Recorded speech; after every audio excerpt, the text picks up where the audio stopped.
So what happens when power operates through excess rather than authority? That question frames this conversation with Christopher Daaboul, founder of EsperLuxe. Chris works inside high-end independent watch market, a space defined by discretion, trust, and relationships rather than storefronts or brand authorization. In today's watch world, some of the most important transactions and products don't happen at retail, they happen privately, through informal networks, through reputation, access, and long-standing trust.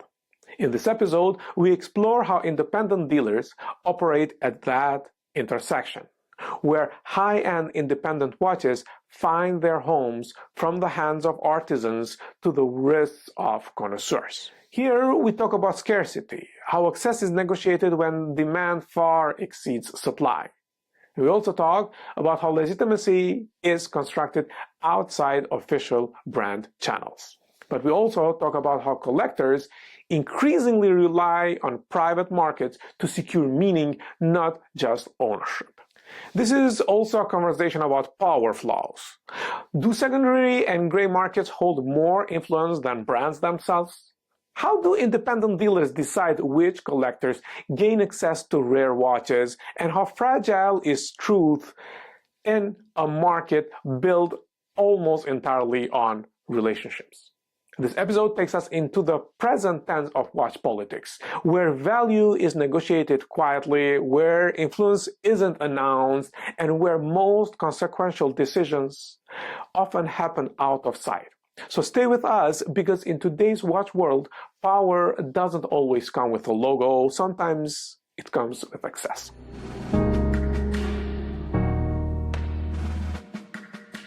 All right, everyone. Welcome to this week's podcast. And with me, I have my friend, Chris Daaboul. If you know Chris, that means that you are in high horology, because Chris is the name to go for pieces that are difficult to source, pieces that are traditional watchmaking and their representation in the United States. And I'm just happy today to have Chris with me and speak about everything on traditional watchmaking, everything on trends and markets. Chris, welcome to Watches and Politics. Thank you very much for accepting my invitation. Thank you for having me, Eddie. It's a pleasure to be on here. So Chris, to start things off, I always like to start with one question, and I know that you have a background in international relations, so it will be just some international relations and watch geeks geeking out about both. But what comes to your mind when you first hear, or when I tell you like watches and politics? What is the first thing that comes to your mind? Well, today, the thing that comes to mind is tariffs.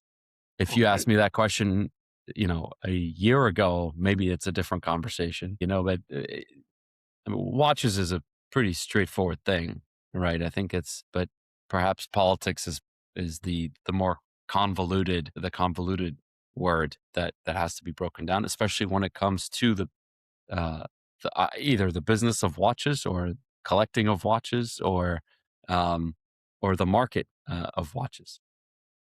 So how much did that affect, especially independent watchmaking, your forte of what you deal with in watches? How much did tariffs affect? Oh, okay, yeah. So, or let's say the mess around tariffs, because we don't know what happened there. Yeah.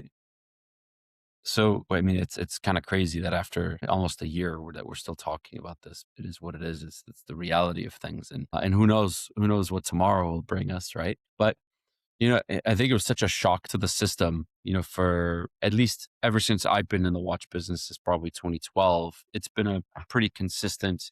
I mean, it's the constant that we never had to deal with, right? We knew what the formula was when watches would be important to the country. We know how, who to deal with and how to clear it and all that stuff, and dealing with various different brokers. And we knew what the customs tariffs, the customs duties that would be levied on it, and how the breakdown goes in terms of, the value on the cases or on the movement. And so this was a real shock to the system for us, because not only was not only was the amount that was decided so significantly higher than what we were normally used to, but now it added a whole layer of like, how long is this going to be for? Is it temporary? Is it not temporary? I'm sure that they're going to work this out. Are they going to work this out? We're not really sure. And then essentially, and it happened right in the middle of Watches and Wonders last year. So we were on Yes, I such a high, remember. we were having such a great show, right? Like new product was coming out, and then this happens, and it just kind of deflated that balloon, right? And the conversation then shifted to like, how are we going to deal with all of this? Because now you're going from what was on average 3% on the import cost of, bringing the stuff in, to 31%. And that was going to be it. It actually was more, because it was 31 plus the existing customs duties that didn't go away. They weren't replaced. They were just added on to whatever, was placed onto it. So, and then subsequently every month from there on out, you know, it was changing, right? And then it was like, oh, we're going to bring it back down to 10%. But then with the Swiss, with whatever happened with the acting Swiss president at the time, and Donald Trump, there was some friction, and seemed to be a personal vendetta against her. And he's like, I'm going to bring it back up to 39%. So talk about politics. Like that's, personal. It was personal. I think at least it seems like it. And so now hopefully we have some sense of normalcy, where it's back down to 15 or 20%. I forgot what it was. And so we have a little bit of clarity, hopefully moving forward. But I think for us, it's been a turmoil of a year of just dealing with the strategy of, do we bring product in? Do we buy product from the market? Do we focus more on pre-owned business just because it's already in the market? And what's going to happen? Like, we don't know. And then I just got to a point where I said, okay, listen to me. We deal with the cards that were dealt. We can't control anything else. Thankfully, demand was still strong. So whatever we did have, we were able to still kind of sustain a pretty good business throughout the year. And then it looks like now it's kind of steadied out, and hopefully we're not having this conversation again in the next few months. Well, Chris, very interestingly, this podcast is about watches and politics. This is the first time we're talking with anyone, including me doing the narrative in the first series with the storytelling, that we talk about current political matters and their effect on watches and the watch industry. But you are the best person to actually tell us these dynamics. Like, for example, it's not only about the money and the amount, but it's also about who to call and how to clear those kind of things. Well, this is a great start. So I wanted to ask you and your experience, because you deal with a very important part of the watch collecting industry or the watch collecting communities. I'm wondering, in your environment, how much of the collecting is really about the taste, and how much it has become today about access? Is a really good question. Well, so it's a conversation I've been having recently with a few people, some of them being close friends of mine. Look, I haven't been in the business for 20 years, and there are certainly others who are much more experienced collecting independent brands. And I can only speak, I prefer to only speak on independent watchmaking, because that is my core focus and passion. And there are many others who have been doing it for a lot longer than I've been in business, for a lot longer than I've been working in general, right? The advent of sort of independent watchmaking started probably in the mid 80s, right? That's when you had Vincent Calabrese and Sven Anderson kind of come together and create the AHCI, right? Because at the time, really independent watchmakers were just essentially, they were independent contractors working for brands, right? And with some really strict NDAs. And so they never got anything out there. So, these guys got together and they wanted to create sort of this incubator that allowed for these watchmakers to showcase their stuff. But it didn't really start, and they always had this core collector base, right? That throughout the years, throughout the 90s or through the late 80s, when watches started to really make it complicated, watches started to make a comeback after the quartz crisis in the 70s, right? And then it wasn't probably until, I want to say, the early 2010s when you started to notice um, more people kind of getting into some of the more interesting independent watchmakers. You start to hear about Philippe Dufour. You started, obviously George Daniels, and then you started to hear about others, Philippe, Francois Paul Journe, and I think given that there was always a serious kind of collector base for these these people that made these incredible watches, but there wasn't really a sense of validation for them to kind of go mainstream, right? Mm-hmm. But we start to see signs of the market growing a little bit when in the late 2010s, we started to see some auction results there was a few before that went for in the millions. It was, Francois Paul Journe started to kind of really open things up. And I think that started paving the way in terms of validation in the auction market. And we all know where it is now, but that's a whole different conversation. And by 2019, I was at the only watch. I think it was the only watch 2019 when the most expensive Patek Philippe wristwatch was ever sold, or the most expensive wristwatch was ever sold at the time. That was a world record. But what people don't realize is at the time also, the Journe fetched, the Journe Astronomique fetched over $1 million. That was a record for Journe, and also for kind of a relatively unknown brand at the time.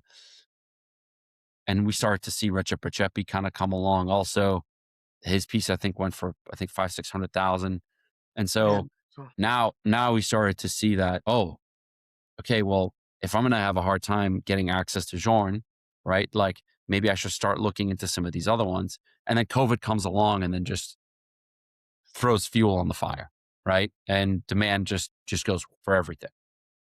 And of course, now it's readjusted a little bit. It's corrected, but more and more people know about the MBNFs of the world, the Urwerks. The Journe obviously has become more mainstream than a smaller indie, right? Recep Recepi, your compatriot, has a an insane demand, for the amount of pieces that they make. We're seeing Kari Voutilainen now also same 10-year wait list for Kari stuff. So I think what that's also done is, and good or bad, this is the nuance of the discussion. And people now are looking at who could be, who's going to be the next one, right? Yes. And so who's going to be the next the next Recep Recepi, who's going to be the next Francois Paul Journe? And people they're just taking kind of risks on it.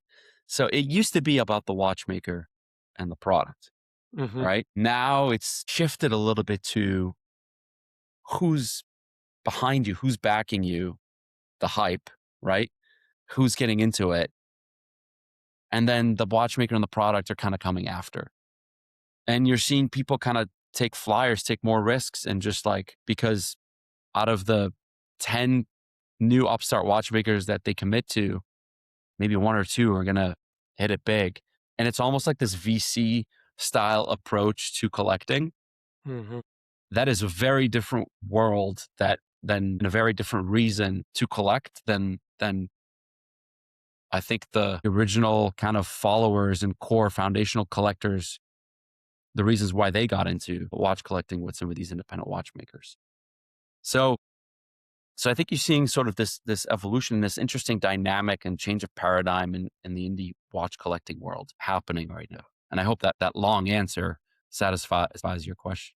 No, it definitely does. You see, a lot of these things, these access dynamics, are things that we don't see on the surface. And then people that deal with them every day, they see it in a different way that we don't see it. But definitely that access has become, as you said it yourself, has become one of the purposes maybe outside of this. This does not mean in any way that whatever that access is, that those watches are not of good taste, or they don't like it, because after all, who will buy an indie for the price that it has if, that if they don't like it. But Yeah.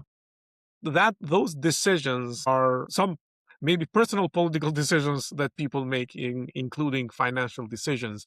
But you mentioned that you are not in this business for as long as many others. But hey, like EsperLuxe is representing some of the best watchmakers in the world here in the United States, and including the best collectors. So I am wondering, how do you build that trust? Because doing this in a shorter period of time than many, it had a lot to do with trust. So as this is mainly built on trust, I'm wondering, how does that help you operate better? How did you build that trust? And finally, how fragile is that in the watch industry, especially in the independent watchmaking industry? Yeah, great question. Yeah, it's a really good question. Look, it's also, let's face it, it's also an industry where there's a lot of shady things that can happen. Anytime there's assets and things kind of moving around and this and that, But to answer your question, there's a few years ago, maybe 2, 3 years ago, I really wanted to identify what makes us different, right? Or identify what makes us who we are. Not necessarily different, just what's like our core thing, right? And what are our core pillars? Because before that, it was just, look, I started this thing at 19 out of my studio apartment, and I was just like connecting the dots, like, relationships on both sides, right? It is a relationship business at the end of the day. And it was just a passion that I had. And I wanted to tell people about these incredible, these other people that were making some incredible watches, incredible people with incredible stories and watches, and connecting them with people that were passionate about this stuff and that were interested in learning more about it and had the ability to, in certain cases, change these other people's lives, right? Because of it. That was kind of how it started. And then eventually I needed to figure out, okay, this is a business now, right? After COVID, after 2021, these were stepping stone years. Like we start to show revenue, start to grow a little bit. We had an operation.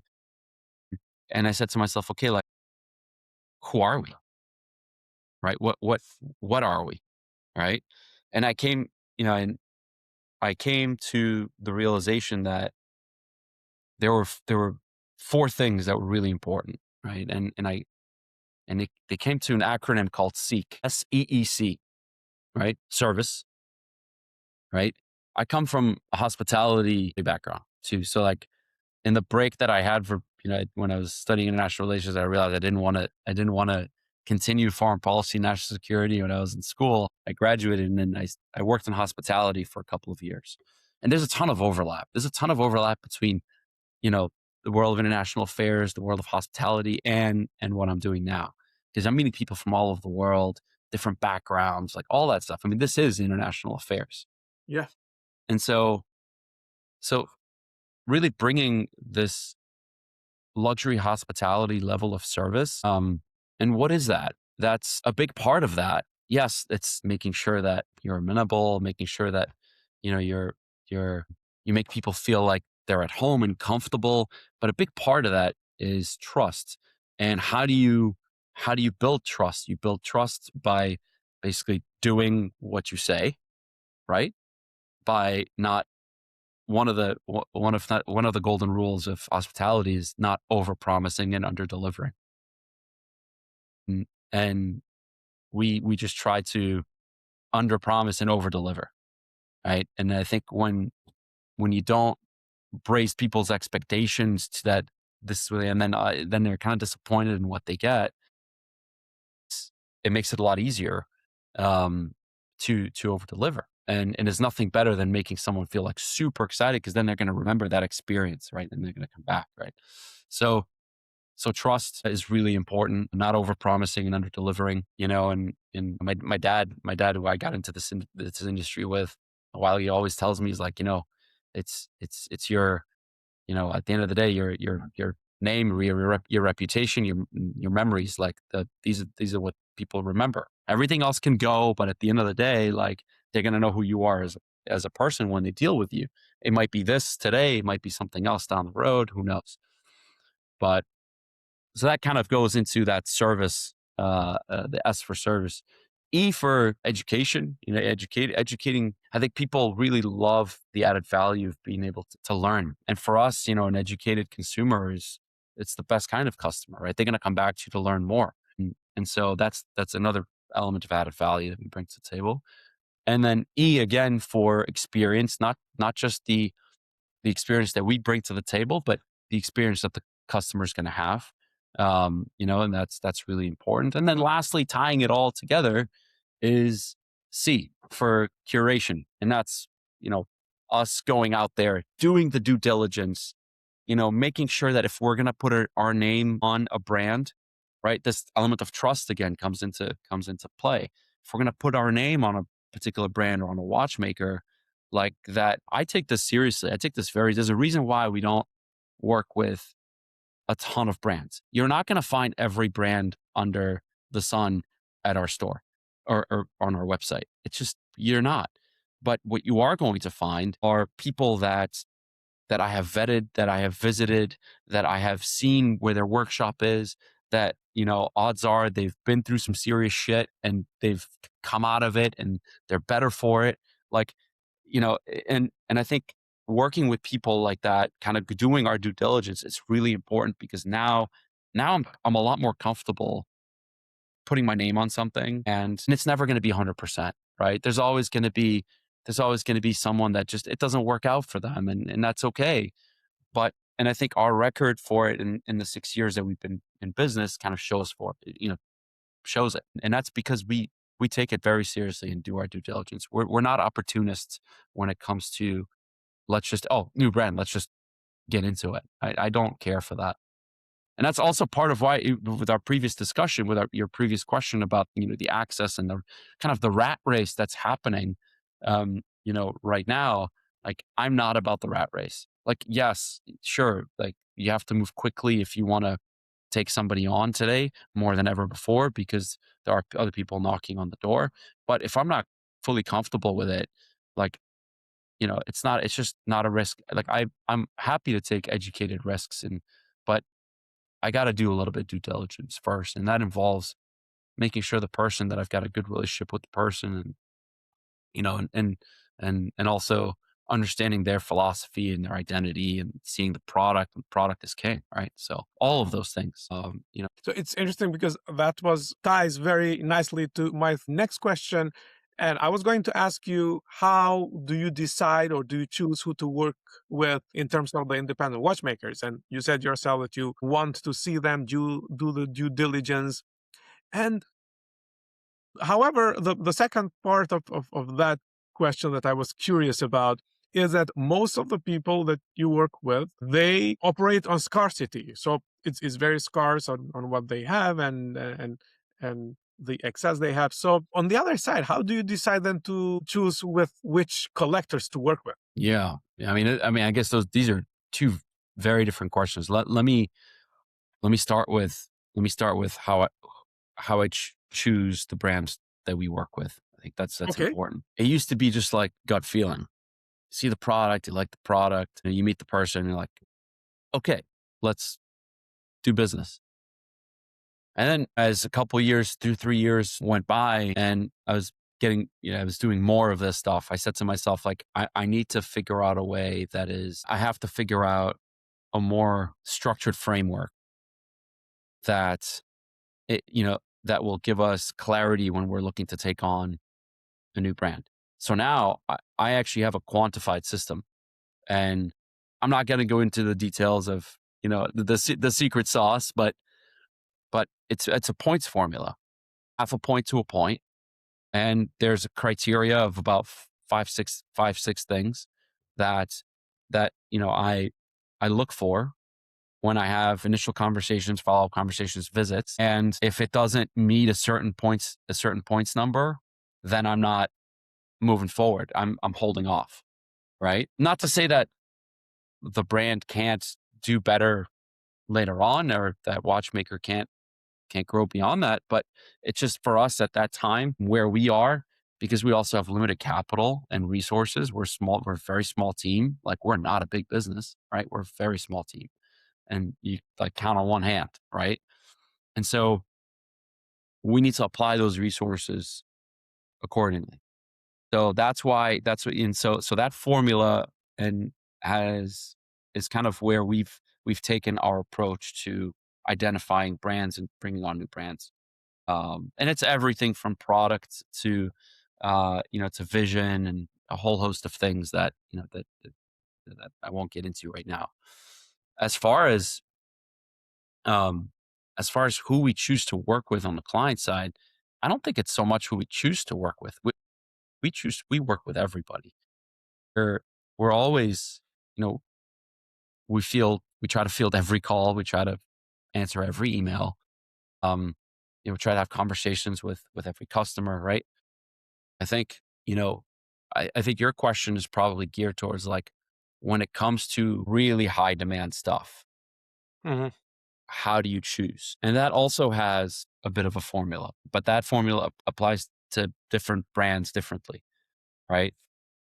Because that doesn't just involve me, right? That also involves the watchmakers and the brands. So in certain cases, there's sort of an unofficial application process, and it's always going to be about relationship, right? Like, if we have an existing relationship and how that relationship is like, and relationship is multifaceted, right? It's not one thing or another. It's a variety of different things, right? It's the personal relationship, and yes, the reality is there is a financial component to all of this because Mhm. this is a business. You know, when I have brand, let's just say brand X that I used to have a really difficult time, very difficult time selling in the past, and we really had to put a ton of effort into it. And now brand X is doing exceptionally well, and we only have so many pieces that we can allocate. Then we have to make decisions that are also going to be relevant to our business. And so it's not easy. I love making people happy. I One of the things that you'll learn about me is I don't like disappointing people, and I try to avoid disappointing people as much as possible, but it's inevitable. Right. The reality is what it is. But I think people are also understanding. And I think if you're fair with them and if you have a trusting existing relationship, I think they'll understand. I think it comes a lot of also in expectations. Like when people expect something that is not doable or doesn't make any sense, then sometimes they also kind of disappoint themselves, maybe, like if they really are into that. But Yeah. And definitely, that's where I told you, like, I don't do that. Like, I don't want to overpromise and underdeliver, because you overpromise, the expectations are here, then you disappoint someone, and then it's like the delta between what they were expecting and what is reality is so great at, and that's where you lose. You have the potential to lose the customer, because that's if you flip that, and the delta is really great. It's a really big delta on what the customer, like, what was expecting between what the customer actually got. Now you've got a customer that wants to come back to you because they're it's like a drug. They want that feeling again. They want that feeling of like, oh my God, like it was amazing, right? And so we try to always keep that in mind. that's the doing that. That's the secret of this business, I guess. But I want to shift it a little bit on the other side, on not the business side. In your experience, how much do you think are the clients or collectors, watch collectors in general, conscious and use their watches as signals of status, of influence, and or of belonging? Because we continuously speak about these things, but in your experience, how do you see that? Man, that's that's that's very loaded. It's I think there's so much. There's like a big onion. Peel back the layers on this question. I don't like to speak on behalf of people. I can only kind of share observations, right? And we're not naming anyone.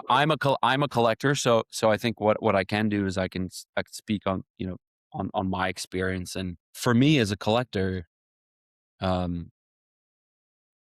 have to kind of vibe with the philosophy and the identity of the brand and the people running it. And then that philosophy and identity needs to be communicated in the product, right? For me, if there's a disconnect between the philosophy and identity and the product itself, like I'm not going to understand it. It's not going to connect for me. And so that's really important, for me. And I think there's always this kind of what we've seen over the last few years, especially with how social media has exploded, is this kind of communal aspect to watch collecting. And you see it with groups. I mean, there's one in DC. There's a few all over the country that are now popping up all over the world, really, people getting together, right? And it's made the world so much smaller, and it's created this communal aspect of watch collecting. And also the brands are kind of starting to tap into that as well, right? You see that with MBNF and the Tribe. You see that with Urworks, with Urworks members, Urworks ownership members as well. You see that with Debitoon's DB Circle. So I think brands have started to kind of tap into this because people love, and this is my observation, people like social validation. Okay. There are some that like to be kind of completely anonymous and collect for their own and all that stuff. But I think there's also people that like that and like to know that there are others like them out there. Maybe not too many others out there. Like, by the way, this is not a knock on the brand or the people that collect it, but it's not Rolex, right? Or AP or Patek that are making thousands upon thousands of watches. That's not it. It's that there are very few others that are out there that happen to have a similar liking to a brand that makes sub 300 watches a year. There's something to that, right? And I think that's that communal aspect, that social validation, whatever you want to call it, right? It could be for social validation. It could be for, just the fact to feel a sense of belonging, right? We see it in other things too. We see it in car collector clubs and people that go on rallies together. I'm sure in other collecting worlds, it's also the same. The reason why I like to ask this, and in your experience with collectors who have a lot of interesting pieces or that type of belonging, is because this is a part of a social status of, like I've made it, for example. If we take personal examples, I know that if somebody recognizes that I'm wearing a reverso, for example, I like reversos, I like memo boxes, independence as well. But now it's so common, like, for example, if somebody recognizes my FP Journe or other, like, it's more common. But if someone recognizes my reversal that I like, I know that I can speak watches with that person. Yeah, So sure. it's kind of place to enter into the It's a conversation, connection, right? a connection. I mean, I feel sorry for that person because then I won't stop talking, but that's his problem or her problem. And then another thing that we constantly go back and forth is the value. So are there like watches or categories of watches whose importance is inflated? Or then others whose importance is suppressed? Regardless of what I think, look, is a stainless steel Daytona worth $30,000 in the secondary market? Yes, because People are that's the buying it. market. The market is always right. If someone is willing to buy at a certain price, then that is a market. A market is essentially the purchase and having a party that wants to sell something, having another party that wants to buy something, and for the transaction to be completed creates multiple transactions, creates a market, right? And so this is where I tell people, regardless of what we think, because we have such memory, right? The unfortunate reality is we have memory. And so a year ago, things are a lot for said brand was cheaper, now you're going to think it's overinflated. But in 2 years, if that brand or that watch is 30x more, you're going to be saying the same. You're going to be saying, if you know that, then you won't be saying that. Yeah. Right. So it's a matter of it's relative to the time. And And that's why I always say, like, in the present moment, if something is listed and there's a market for it and it moves, then that is the market. So what is your prediction, like, for example, moving forward? Do you see there's a shift towards a trend towards, like, for example, you were saying that independent watch brands, they became more prevalent in the 2010s. So moving forward, do we see such categories that they flourish? Or do you see, for example, brands or markets or trends that currently hold no value, but you think they will be more valuable moving forward? Well, I think let me preface what I'm about to say by saying that the independent watch world today is in the best place that it's ever been from a host of different perspectives. Product is the best that it's ever been Mhm, mhm. because of access and technology and just a variety of different, and just the supply chain and the the information systems that are out there, just everything, right? So product is the best that it's ever been, at least in terms of execution. Maybe not artisanal, but at least in terms of what the intended ideal use of said product is going to be. There's more variety and diversity than ever before. Okay. And you're also seeing so many new independent watchmakers come into the market, right? Hopefully most of them make it. Maybe some of them don't. I don't know. It's remains to be seen. But this is, and a lot of them are focused on classical watchmaking, which is interesting, right? It's very, very interesting because the Vianis and the MBNFs and the Burworks, that really Journe was kind of the exception with kind of a round watch. But all the Battoons, right? All these guys that came in the thousands, they had very avant-garde Mhm. approach to watchmaking, which was very different than what existed in the market then. So I just also, we're seeing a lot of focus on to classical watchmaking, artisanal watchmaking with a twist. And that might change. That might change in the coming years as we get that next generation that, could potentially go the other way. I don't know. I don't know where we're going, but I know that the market's bigger than it was a year ago. It's certainly bigger than where it was 6 years ago. Holy smokes. Of course. Collectors are much more aware of what the stuff that's out there and what's going on. And watchmakers have more technology and more access. And there are more suppliers that are willing to work just like together on the independent side in true Swiss supply chain watchmaking, right? Fashion. So it remains to be seen. If I had a crystal ball, I wouldn't share it with anybody. So you wouldn't tell us who is the next Recep or the next F. Jordan. Michael Jordan gave a speech at the Hall of Fame, right? He said, everybody wants to know who's going to be the next Michael Jordan. There ain't going to be the next Michael Jordan. They're going to be, and that's like, they're going to be their own people, right? And I know people always want to make comparisons, but I think when you kind of carve out your own path, sure, you can take a little bit from here, a little bit from there. But I mean, who did Jordan follow? Which path did Jordan follow? Nobody. Jordan did his own. He kind of came out and created his own path. I can't think of parallels that Jordan had to any other brand. So then I feel the same way. I feel the same way about what Max did. Max actually, the parallel of Max is Max at Harry Winston. Yeah, exactly. So he basically, it was his idea, what he was doing at Harry Winston with the Opus program. And he basically just took it and did his own thing with it.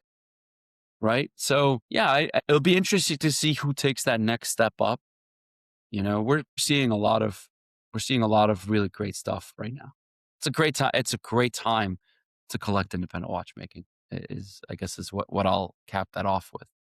And people need to understand, as you said, that, like, there won't be another Jordan. There will be another very good watchmaker that takes it in the next step. With their own identity, doing their own things. And they're, and there are some out there that do fantastic stuff. I mean, look, Kari's what Kari's doing is incredible. It's fascinating stuff, right? But he's been at it for a while. This isn't anything new. And I think an upstart, all these the other guys that are, some that we work with, some that we don't, they're doing some fantastic things. I could tell you, like with Sylvain Pinot and what he did with the Origine, outstanding. Remy Cools, right? I love what he's doing. Another guy that we don't work with, Sylvain Bernereau, I think man, I love what he's doing. Love what he's doing. Clear vision, identity, product, all of it, and so, there's a lot out there. Yeah. There's a lot out there. And also, trend is also a lot like very political. Now we see that, as you said, there is a backwards toward more traditional watchmaking, round watches. A lot of independents are doing something more classical. And that's also because there is a trend towards vintage watch collecting as well. There are more people that are now are more interested into vintage watches. I have this theory that, when people enter into watches, so of course there are the entry drugs, like the Rolexes, the Breitlings, the JLCs of the world, and then, you go a little bit more, some complications, some higher brands, and then eventually you want to own some independents, and then you go into vintages and stuff like that. So definitely the brands that you mentioned and some others that in 2010s they started with their products avant-garde, futuristic. That's very notable, and now a lot of classical forms. So those things can change, but definitely it's a good time for independent watchmakers, and honestly, it's also a matter of access, because you can know the watchmaker who is making your watch. You can Yes, of hear course. from their vision. Odds are in a given year, you can make an appointment and go visit them and meet the person. Yeah, if you definitely. really want to. Definitely. Can't do that with a lot of brands, mainstream. Definitely. And I think that is also what maybe brands are going to wake up one day and say, hey, this is what we're missing. Or maybe they won't wake up. Well, it's tough. It's tough, I think, because brands that are smart should replace that with more experiential marketing. And that's focusing on clients from an experiences standpoint. And I think that's what Richard Mille does exceptionally well. So Richard Mille, I think, started out small, right? And Richard used to be involved with everything. Like, he used to be the guy that used to shake your hand the second you got to the event, right? But that changed. Now they make 5,000 watches a year. They can't do that. And so, but what they do really well is they do events and experiences exceptionally well, whether it's the sailboat racing or St. Bart's, or whether it's the ice race, in Scandinavia, whatever it is, right? Or the vintage rally, all of it, or whether it's the F1 related stuff, right, that they do. And so now the customer is in touch with the brand via the proxies who are their salespeople, and also the experience that they've curated for the customers. And that's I think that's the different. That's the, if you can't do one, you got to do the other. So talking about that, do you think that the secondary markets and sometimes the gray markets now hold more power than the brands themselves when it comes to big brands? Oh yeah, that's a great question. Yeah. I mean, in certain cases, we've seen secondary market impact the primary, for sure. Yes, is the short answer to that. Absolutely, it certainly can. So what do you have in mind when you say that they have also affected the primary market? Do you have any particular? I think anytime that the secondary market is, the floor for the secondary market of a brand is high, that's going to help the primary, right? Because people are going to feel a lot more comfortable making purchases, from the primary market when they know that the secondary is high, right? Yeah. That's just it. That is one of the ingredients for a recipe for success for a brand today, regardless of whether you're small or big. Higher floor for your secondary market, it will help your primary significantly. I guess that is why, a lot of brands are now investing into the certified pre-owned. So Chris, if a future historian wrote a chapter at a book titled EsperLuxe and the Politics of Access, what would you hope it captures? Man, and the politics of access. Wow. Okay. We have to touch some things on I think what I will say is relationship above all else. Oh, okay. right? Fostering and creating relationships is the constant that we have. We are social creatures. We are meant to engage with each other and have conversations with each other. Everybody's got different, abilities of communicating, but ultimately the key thing is probably relationship. And that can come in various different forms, right? But if there was one key point is that it all flows from developing relationships. Well, amazing. This has been such an eye-opening conversation for me. Thank you very much, Chris, and I'm sure that the audience will also like it. But before I let you go, I want to finish with the last question, and that is, what is a collector for you? Followed up with, what is a watch collector for you? And this can be open question. Is very personal. Well, I'm sure there's some definition somewhere about what makes a collector an actual collector, right? I don't know. I guess if you have more than one of something, you're probably a collector. Now the question is how many? That's arbitrary. And what makes a watch collector is, I mean, look, passion. Again, having an affinity to go and purchase some of these pieces. Look, we have clients that I have a client that has only 3 watches that he will just rotate like every 3 months. Like he's just only going to have 3, and his collection is 3 watches, and he's owned many watches over the years. And we have clients that own hundreds of watches, right? Maybe 1,000 watches. I don't know. I think it's just very open ended. But as far as watch collecting, I mean, it's such a diverse field. Like as long as you have passion for it, and the piece you acquire more than one piece, I guess you could be a watch collector. Well, amazing. This has Or been maybe it's a one watch collection. I don't know, and maybe that's fair. That's a fair definition as well. one watch collector. But For I think a me, collection is more than one, probably. the problem is to define between if I'm a collector or a hoarder. Well, yeah, that I think is yeah. That's you might be able to engage in the differences between those two a little bit more than what defines collecting. So Collecting versus hoarding. Yeah. that's a question that a lot of people, I guess, are asking, especially now with that many amazing options of watches to buy.